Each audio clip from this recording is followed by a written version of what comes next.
Bàថ្ងៃនេះអ្នកកំពុងនឿយហត់លំបាកច្រើនចំណាយពេលស្ដាប់វីដេអូរបស់ខ្ញុំបន្តិចទៅមិនបាច់ព្យាយាមរស់ឲ្យដូចជីវិតរបស់អ្នកដទៃអីយើងរស់របៀបយើងដើម្បីធ្វើម៉េចឲ្យចិត្តខ្លួនឯងហ្នឹងបានសេចក្តីសុខក្នុងជីវិតជាក់ស្ដែងលោកធម៌8យ៉ាងនេះសំខាន់មែនទែនសម្រាប់ជីវិតរបស់មនុស្សយើងទូទៅបានស្ដាប់ហើយពិចារណាផងធ្វើឲ្យចិត្តស្ងប់រស់នៅយល់អំពីអត្ថន័យជីវិតថាតើត្រូវរស់នៅបែបណាដើម្បីឲ្យវាត្រឹមត្រូវបានល្អនៅក្នុងសង្គមបច្ចុប្បន្នក្នុងវីដេអូនេះជាបទពិចារណាមួយនៅក្នុងជីវិតហើយមិនថាសម័យកាលណាសច្ចធម៌ឬក៏ធម្មជាតិហ្នឹងតែងតែកើតឡើងទូទៅមិនថាមនុស្សយើងប្រទេសណាវណ្ណៈអីជនជាតិអីទេគឺតែងតែកើតឡើងគ្រប់គ្នាហើយគ្រប់ពេលវេលាទាំងអស់មិនថាផែនដីនេះមិនថាផែនដីជាអតីតកាលឬក៏ផែនដីនៅអនាគតកាលគឺលោកធម៌ទាំង8លោកធម៌ទាំង8ដោយសេចក្តីខ្លីដើម្បីងាយយល់ហើយឆាប់បងប្អូនឆាប់ជ្រាបនៅអត្ថន័យហើយឆាប់បានបប្រតិបត្តិបានអនុវត្តនោះគឺដើម្បីសេចក្តីសុខផ្លូវចិត្តផ្លូវកាយខ្លួនឯងទី1គឺមានលៀបសក្ការៈពាក្យថាលៀបនៅក្នុងទីនេះគឺសំដៅទៅដល់ទ្រព្យសម្បត្តិដែលបានមកពីខាងក្រៅហើយដូចជារឿងផ្ទះសម្បែងរឿងលុយកាក់រឿងមាសពេជ្រអីគេកែកងជាដើមហ្នឹងសម្ភារៈប្រើប្រាស់បច្ច័យ4ហ្នឹងចាត់ចូលជាលៀបសក្ការៈអញ្ចឹងមនុស្សយើងតែងតែមានលៀបហើយទី2អត់មានលៀបទៅវិញ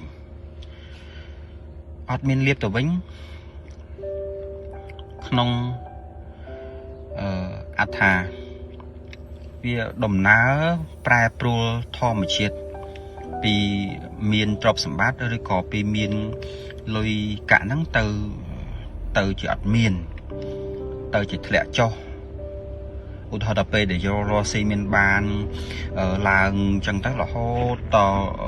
ទៅវិញធ្លាក់អស់លំបាកលំបិននៅក្នុងជីវិតពិបាករកអាហារទទួលទានអីជាដើមចឹងទៅគេហៅចាត់ចូលនៅក្នុងអត់លៀបលោកធម៌ទី3គឺមានយុះសនិងយោសុំទោសយោនិងសនឹងយុះស័កយុះសំដៅទៅដល់មានអ្វីឲ្យគេគោរពកោតក្រែងជាទូនីតិជាមុខតំណែងជាទូទៅឧទាហរណ៍ថាគាត់ជាតំណែងអ្នកកាន់ស្រុកទៅជាចៅហ្វាយស្រុកអភិបាលស្រុកឧទាហរណ៍អញ្ចឹងណាបងប្អូនអាហ្នឹងគេទៅយុះនៅក្នុងនេះគឺសំដៅទៅដល់ទូនីតិណាមួយដែលឲ្យអ្នកដទៃហ្នឹងគាត់គោរពកោតក្រែងប្រណិប័តឲ្យលំទោនចំពោះតំណែងធំអត់មានកិត្តិយសលោកធម៌ទី4បន្ទាប់ពីមានទូនាទីមុខតំណែងហើយវាប្រែទៅជាអត់មានបានន័យថាមនុស្សយើងទូទៅនៅក្នុងពិភពលោកនេះមិនមែនមានតែកិត្តិយសរហូតទេមានបុគ្គលខ្លះមនុស្សខ្លះគាត់អត់មានកិត្តិយសគាត់ជាជនសាមញ្ញជាប្រជាពលរដ្ឋសាមញ្ញជាប្រជារាស្ត្រសាមញ្ញធម្មតាទី5មានសរសើរមានការសរសើរបងប្អូនមានការសរសើរបានដល់ពាក្យផ្អែមពីរោះជា sweet word ជាពាក្យដែលនិយាយទៅជាស្ដាប់មកអារម្មណ៍សប្បាយរីករាយរំភើបញាប់ញ័រអាចធ្វើឲ្យយើងនឹងបញ្ចេញស្នាមញញឹមដោយមិនដឹងខ្លួនពាក្យសរសើរមានច្រើនប្រភេទច្រើនយ៉ាងដែលករណីថាពោសរសើរគាត់ពូកែមិនថាម្នាក់ហ្នឹងគាត់ធ្វើការអ្វីមួយការងារអ្វីមួយហ្នឹងគាត់ទទួលបានលទ្ធផលខ្លាំងសម្រាប់ជោគជ័យ ក៏មានការសរសើរថាគាត់នឹងពូកែណាស់គាត់ឆ្លាតណាស់គាត់វាងវៃណាស់ឬក៏គាត់ស្អាតណាស់គាត់សង្ហាណាស់គាត់ល្អណាស់សិតតែជាពាក្យសរសើរបានន័យថាជាពាក្យពោលទៅមិននាំឲ្យចិត្តមិននាំឲ្យអារម្មណ៍ហ្នឹងវាកន្ទុកកន្ទិញអត់សប្បាយចិត្តគឺសប្បាយចិត្តលោកធម៌ទី6គេពាក្យតេះដៀលពាក្យនិន្ទាពាក្យមិនល្អសម្រាប់មនុស្សយើងវិញមិនថាធ្វើល្អមិនធ្វើល្អមានឬក្រសឬខ្មៅទៀបឬខ្ពស់គឺតែងតែមានពាក្យពោលបន្ទោសបង្អាប់ពាក្យមិនសរសើរពាក្យនិន្នាពាក្យកា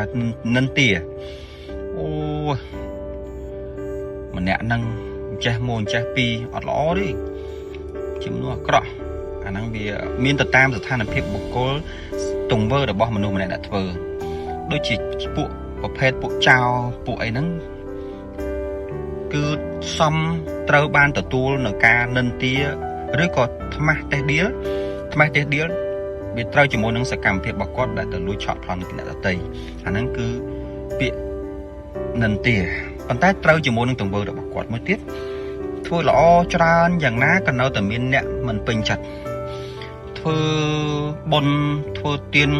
គោរពបប្រតិបត្តិទៅវត្តសឹងថារាល់ថ្ងៃសៅរ៍ឬរាល់ខែ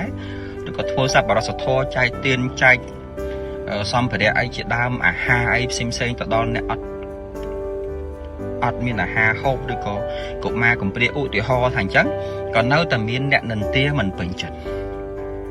អាហ្នឹងគឺជារឿងធម្មតាទៅហៅថាលោកធម៌ទី7គឺសេចក្តីសុខ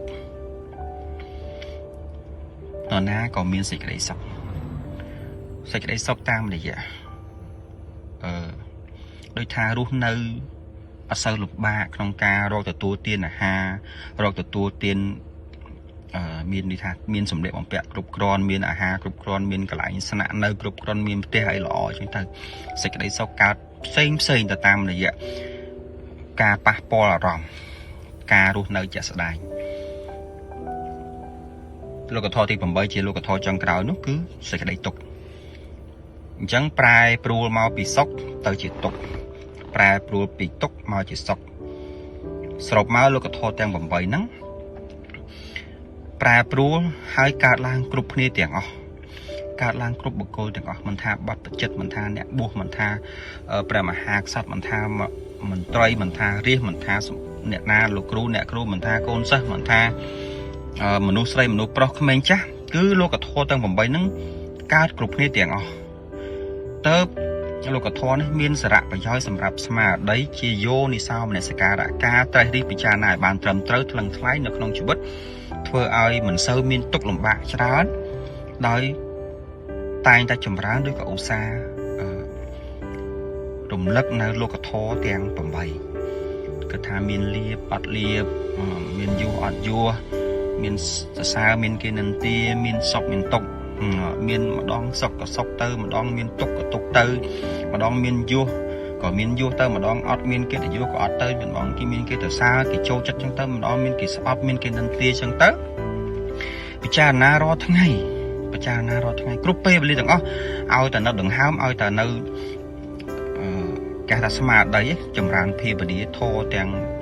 លោកធម៌ទាំង8នេះធ្វើឲ្យមិនសូវជាមានសេចក្តីទុក្ខលំបាកច្រើនទៅតាមអារម្មណ៍កាត់បន្ថយបានច្រើននេះជាជំរើសដ៏ល្អមួយសម្រាប់ជាកុហកជាអ្នកធ្វើការរកស៊ីដូចជាខ្ញុំដូចជាបងប្អូនដែលកំពុងទស្សនាអញ្ចឹងអានេះវាជាអ្វីជាដែលខ្ញុំចូលរួមចែកម្លែកនៅក្នុងបណ្ដាញសង្គមនៅក្នុងជីវិតពិតប្រាកដដោយសារតែវាត្រឹមត្រូវមិនថាសម័យកាលណានេះគឺមានតែ8ហ្នឹងបាទមានតែ8ហ្នឹងបងប្អូនអញ្ចឹងអរគុណច្រើន